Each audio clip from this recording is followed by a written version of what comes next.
মন্ডল স্টুডিওর নিবেদন গ্রাম বাংলার ভূতের গল্প। নমস্কার শ্রোতা বন্ধুরা, আজ আপনারা শুনবেন লেখক বরেন চক্রবর্তীর কলমে ব্রহ্মদৈত্যী। গল্পটি খারাপ লেগেছে, ভালো লেগেছে, দারুণ লেগেছে, আপনাদের মনে যাই প্রতিক্রিয়া হোক না কেন অবশ্যই একটি কমেন্ট করে জানাতে ভুলবেন না। আর ভিডিওটি ভালো লাগলে অবশ্যই একটি লাইক করে চ্যানেলটিকে সাবস্ক্রাইব করে আমাদের পাশে থাকবেন। গল্প পাঠে আমি রাজি, তবে সে দেরি না করে অতি শীঘ্র শুরু হতে চলেছে আজকের বিশেষ নিবেদন। লেখক বরেন চক্রবর্তীর কলমে ব্রহ্মদৈত্যী। এই কাহিনীর সমস্ত চরিত্র এবং ঘটনা কাল্পনিক। বাস্তবে জীবিত বা মৃত কোনো ব্যক্তি বা ঘটনার সাথে এর কোন রকম মিল থাকলে তা সম্পূর্ণ অনিচ্ছাকৃত এবং কাকতালীয়। গল্পে ব্যবহৃত অপ্রাকৃতিক এবং অলৌকিক ঘটনা শুধুমাত্র কাহিনীর পরিবেশনের উপক্রম মাত্র। কুসংস্কার বিশ্বাস করবেন না, কুসংস্কার ছড়াবেন না। গরমের ছুটিতে বীরু এই প্রথম পিসিদের বাড়িতে বেড়াতে এসেছে। পিসি অনেকবার চিঠি লিখেছে ওনাদের শ্রীকণ্ঠপুরের বাড়িতে বেরিয়ে যাওয়ার জন্য, কিন্তু অজপাড়া গ্রাম বলে নানা অছিলায় এড়িয়ে গেছে। কিন্তু এবার আর পারেনি। হঠাৎ অসুস্থ হয়ে পিসি কলকাতায় ওদের বাড়িতে এসেছিল চিকিৎসার কারণে। দিন কয়েক ছিলেন, ঠিক ছিল পিসি মশাই এসে নিয়ে যাবেন, কিন্তু হঠাৎ বিষয় সংক্রান্ত কারণে আটকে পড়ায় তিনি আসতে পারেননি। পিসিকে পৌঁছে দেওয়ার দায়িত্ব তাই বীরুর ওপর পড়েছিল। ভাগ্যিস রাজি হয়েছিল, নইলে পিসিদের বাড়িতে হয়তো আসাই হতো না। বর্ধমানের দিকে অজয় নদীর কাছে পিসিদের বাড়ি, একটু বেয়ারা জায়গায়। ট্রেন থেকে নেমে বাসে অনেকটা পথ, তারপরে ভ্যান রিক্সা, সেও কম নয়। আগে নাকি পায়ে হাঁটা বা গরুর গাড়ি ছাড়া অন্য উপায় ছিল না। এমন জায়গা বলেই হয়তো শ্রীকণ্ঠপুরে এখনো শহরের ছোঁয়া তেমন লাগেনি। খোলা আকাশের নিচে একে বেঁকে বয়ে চলেছে অজয় নদী। দুধারে মাইলের পর মাইল শুধু চাষের ক্ষেত, সবুজের মেলা, সব মিলিয়ে এক অন্য আমেজ। কলকাতার ছেলে বীরুর এমন অভিজ্ঞতা এই প্রথম। ভেবেছিল পিসিকে পৌঁছে দিয়ে পরের দিনই ফিরে আসবে। সেখানে আজ নিয়ে 7 দিন।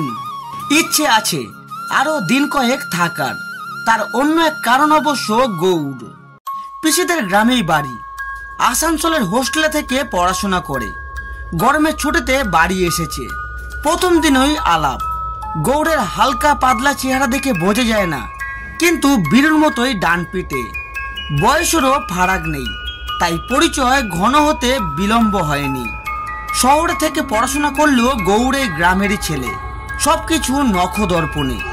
সাঁতার, নিমেষে গাছের মগডালে, নয়তো মাঠে চড়ে বেড়ানো, ঘোড়ায় চড়া, কোনোটাতেই কমতি নেই। এর মধ্যে সুইমিং ক্লাবে যাবার দরুন সাঁতারে পটু হলেও অন্য দুটো বীরুর জানা ছিল না। কিন্তু গৌড়ের দৌলতে শিখে নিতে দেরি হয়নি।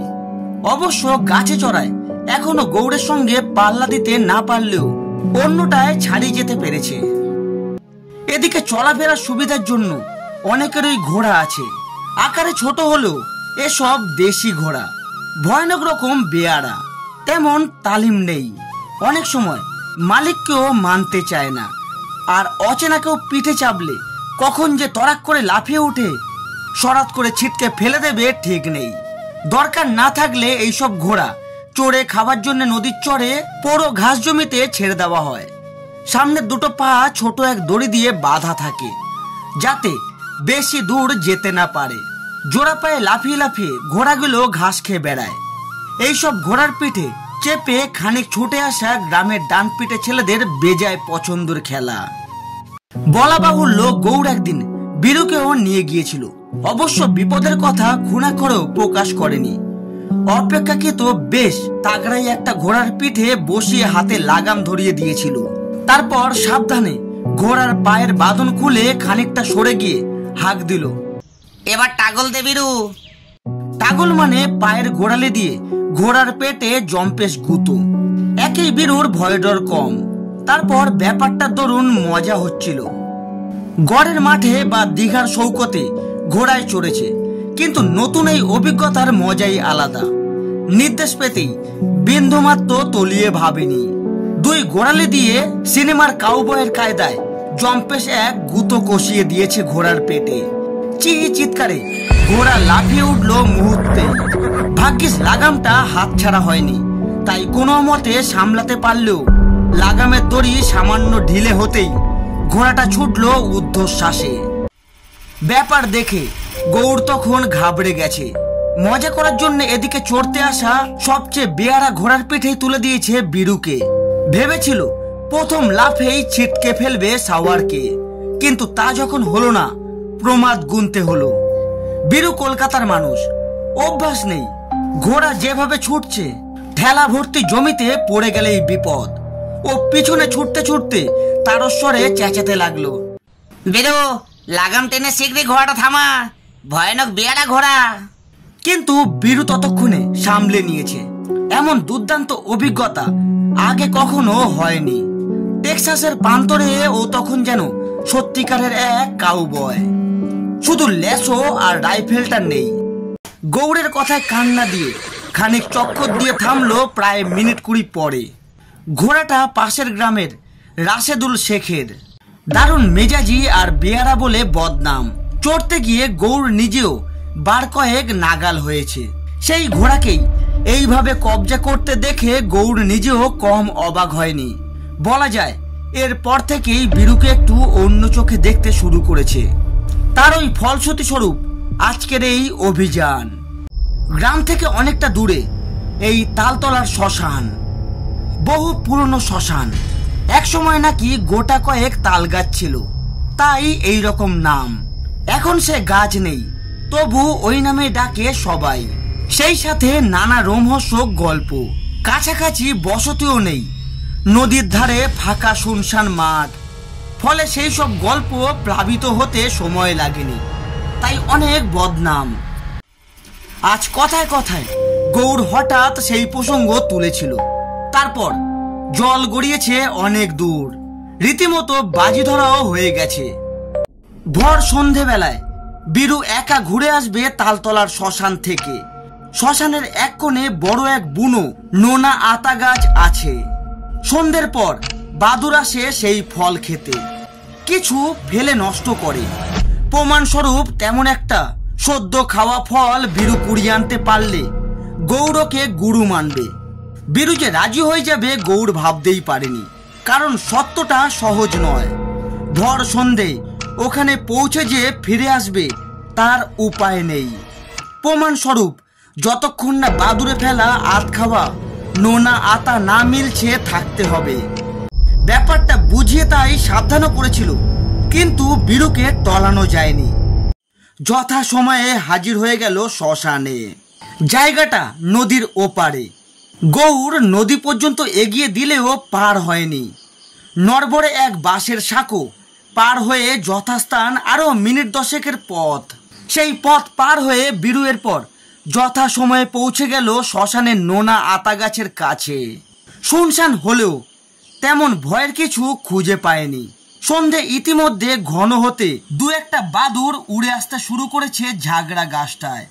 পাতার ফাঁকে তাদের ঝাপটা ঝাপটির শব্দ।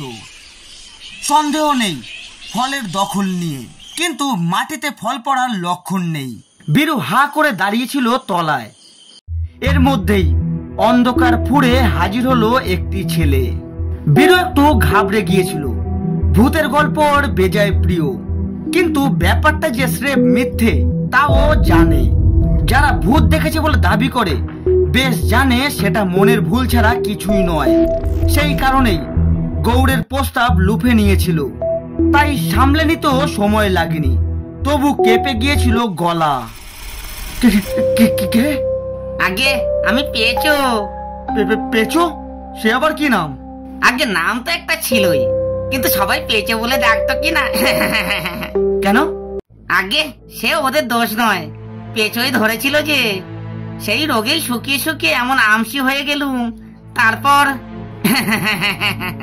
বীরু কলকাতার ছেলে, পেঁচো যে কোনো রোগের নাম তার জানা ছিল না। তারপর হঠাৎ ছেলেটার ওইভাবে হেসে ওঠার কারণও বুঝে উঠতে পারেনি। বীরুর কথায় ছেলেটা কিন্তু দমলো না। আগে পেঁচোই ধরে শরীরের যা হাল হয়েছিল দেখলেই সবার হাসি পেত। সত্যি বলতে কি আমি নিজেও হেসে ফেলেছিলাম একদিন। ছেলেটার কথার মাথা মুন্ডু বিশেষ বুঝে উঠতে পারলো না বীরু, তবে তা নিয়ে মাথা ঘামালো না। সামান্য হেসে বলল, তা ভালোই হলো ভাই, এই অন্ধকারে কতক্ষণ যে থাকতে হতো ঠিক নেই, অন্তত কথা বলার একটা মানুষ তো পাওয়া গেল। ভালো কথা কইলেন গো কর্তা। বলি ঘটে আপনার ঘিলু আছে বলে তো মনে হয় না। সেই কথায় বীরুর বোম্বতালু পর্যন্ত জ্বলে গেল। ক্লাসে ফার্স্ট বা সেকেন্ড কখনো হতে পারেনি ঠিকই, তাই বলে মাথার ঘিলু নেই এমন অপবাদ কেউ দেয়নি। কিন্তু রাগলো না, সেই সন্ধ্যে থেকে দাঁড়িয়ে রয়েছে। বাদুরের আত খাওয়া নোনা আতা কখন মিলবে ঠিক নেই। ততক্ষণ ছেলেটার সঙ্গে কথা বলে অন্তত সময়টা কাটানো যাবে। মাথা নেড়ে বলল, কি জানি ভাই, হতেও পারে, এদিকে নতুন কি না, সবকিছু জানা হয়ে ওঠেনি। সে তো বুঝতেই পারছি। কিন্তু গা করলো না বীরু, বলল, তাই অন্ধকারে এদিকে কি কাজে এসেছো বলো দেখি। কাজ? প্রায় আকাশ থেকে পড়লো ছেলেটা। আমি নিজের ইচ্ছায় এখানে এসেছি নাকি? চ্যাংদোলা করে সবাই এনে রেখে দিয়ে গেল যে, সেই থেকে এখানেই তো আস্তানা। এখানে? এই প্রথম হোঁচট খেলো বীরু। কোথায়? কোনো ঘটনা তো দেখছি না। খ্যাক খ্যাক করে বেজায় হাসি। যা হোক, বেড়ে বলেছেন। ঘিলু তো ছাড়ো, আপনার মাথায় আধখানা ঘটেও নেই দেখছি। গায়ের শ্মশানে ঘর পাবেন কোথায়? তাহলে? হঠাৎ এই কথায় গলাটা ভালোই কেঁপে উঠলো বীরুর। তাহলে থাকা হয় কোথায়?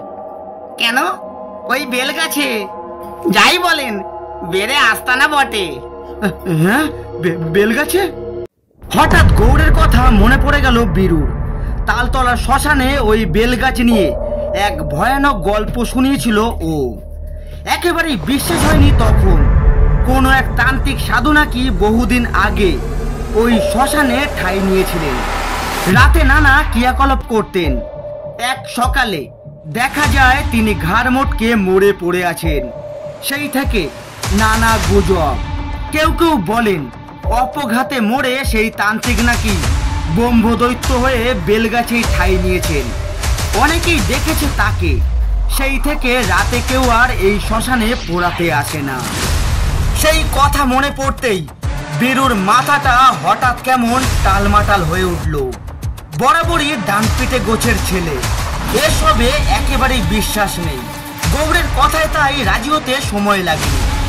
ছেলেটার উল্টো পাল্টা কথাও তাই গ্রাহ্য করেনি। কি ভাবছেন গো? চলেন, ঘরটা দেখেই আসবেন। কথা শেষ করতে পারলো না। পেঁচো হঠাৎ হেঁচকি তুলে থেমে গেল। আচমকা হেঁচকি তুলে থেমে যেতেই অন্ধকার ফুঁড়ে তৃতীয় ব্যক্তির আবির্ভাব। রোগা লিকলিকে হলেও বেশ সৌম্যকান্তি চেহারা, গলায় মাজা পইতে। বলতে বলতে দাঁত কড়মড় করে উঠল তৃতীয় ব্যক্তি। লোকটার দিকে তাকিয়ে ভেতরে যেন অনেকটাই স্বস্তি পেল বীরু। ফস করে বলল, দেখুন না ঠাকুর মশাই, সেই থেকে উল্টো পাল্টা কথা বলে কিনা আমার মাথায় ঘিলু নেই, নিহত রাতের বেলা, সেই জন্য আর তোমাকে বলি বাপু, কলকাতার ছেলে যত খুশি পেঁয়াজি করো সেখানে গিয়ে এখানে দরকার কি? কিরে পেঁচো? তৃতীয় ব্যক্তির কথা শেষ হলো না। পেঁচো হঠাৎ বাবা গো বলেই আর্তচিৎকারে অন্ধকার ফুঁড়ে দৌড় দিল। ঊর্ধ্বশ্বাসে ছুটতে ছুটতে এক ঝলক ঘাড় ফিরিয়ে চিৎকার করে বলল, বীরু, আমি গৌড়, পেঁচো নয় রে। তোকে ভয় দেখাতে এসেছিল। পালিয়ে আয়, শিগগিরই পালিয়ে আয়। উনি তালতলার তিনি, সেই ব্রহ্মদৈত্যী। হঠাৎ এই ব্যাপারে বেজায় ভেবাচাকা খেয়ে বীরু সামনে সেই বামুন ঠাকুরের দিকে তাকাতেই দমকা বাতাসে কেমন দুলে উঠলেন বামুন ঠাকুর। তারপর দুলতে দুলতে চারটে হাত পা ছিটকে গেল দেহ থেকে। শেষে দুলতে দুলতে মিলিয়ে গেল বাতাসে। ডান পেটে ছেলে বীরুর জাদুরি ততক্ষণে শেষ। মাথাটা ঘুরে উঠল হঠাৎ। ছুটে পালাবে কি, বো বো করে ঘুরে পড়ে গেল মাটিতে। বীরুর জ্ঞান যখন ফিরল হাতে আলো নিয়ে উদ্বিগ্ন মুখে চারপাশে কয়েকজন মানুষ। কাছের এক গ্রাম থেকে সেই চেঁচামেচি করে লোক জড়ো করে এনেছে। কালি ঝুলি মাখা গায়ে তখনও সেই পেঁচোর মেকআপ। আসলে বীরুকে নদীর ওপারে পাঠিয়ে দিয়ে একটু পরে সে নিজেও পেঁচোর মেকআপ নিয়ে চলে এসেছিল তালতলার শ্মশানে। ডান পেটে বীরু যদি এমনিতেই ভয় না পায় তাহলে যথাসময়ে হাজির হবে তার সামনে, এই ছিল তার ভাবনা। এমন ভয়ানক কাণ্ড হয়ে যাবে সে ভাবতেই পারেনি। এই ঘটনার পর বীরু আর দেরি করেনি, কলকাতার পথ ধরেছিল পরের দিন।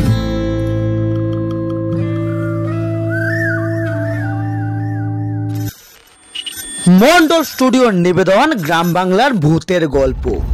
নমস্কার বন্ধুরা, আজ আপনারা শুনছিলেন লেখক বরেন চক্রবর্তীর কলমে ব্রহ্মদৈত্যী। গল্পটি কেমন লাগলো অবশ্যই একটি কমেন্ট করে জানাতে ভুলবেন না। আর ভিডিওটি ভালো লাগলে অবশ্যই একটি লাইক করে চ্যানেলটিকে সাবস্ক্রাইব করে আমাদের পাশে থাকবেন। আজ এতটুকু, দেখা হচ্ছে আরো একটি হাড় হিম করা ভূতের গল্প নিয়ে। ততক্ষণ নিজে ভালো থাকুন আর সকলকে ভালো থাকতে সাহায্য করুন।